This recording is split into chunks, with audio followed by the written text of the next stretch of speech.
In today's video, I'm going to teach you how to find the object ID in Salesforce. If you find this useful, consider subscribing and liking the video. Finding the object ID in Salesforce can seem a bit daunting at first, but with the right steps, it's actually quite straightforward. So, let's jump right into it, shall we? First, you'll want to start by logging into your Salesforce account.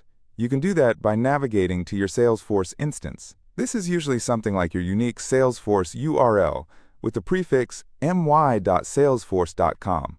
Once you're logged in, you'll be on the main dashboard.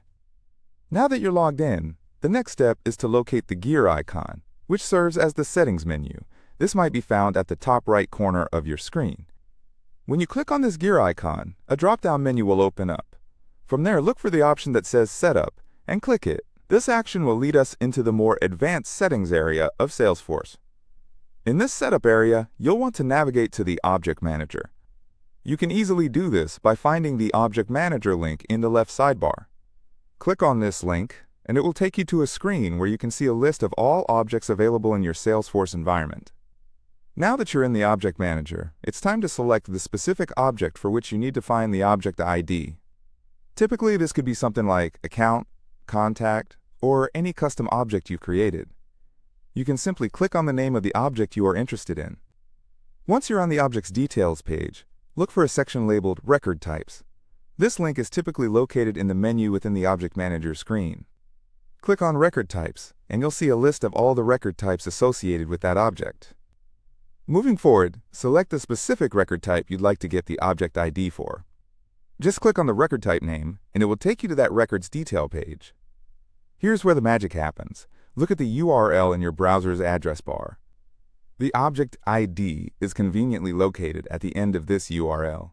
It will usually look something like 012F60003AGP FAA 0 and this string of characters is the object ID you need. Just to recap, here's what we've done. You logged into your Salesforce account. You accessed the setup area by clicking on the gear icon. You navigated to Object Manager and selected the appropriate object. You went to the Record Types section and clicked on a record to see the details. Finally, you found the object ID right in the URL. And that's it. You've successfully located the object ID in Salesforce. Remember, the object ID is a unique identifier that is particularly useful when you're dealing with APIs or integrations, so it's always good to know how to find it. If you have any questions, or if there's something you'd like me to cover in more detail, feel free to leave a comment below. Don't forget to hit that like button if you found this guide helpful, and consider subscribing for more tutorials just like this one. Thank you for watching, and I'll see you in the next video.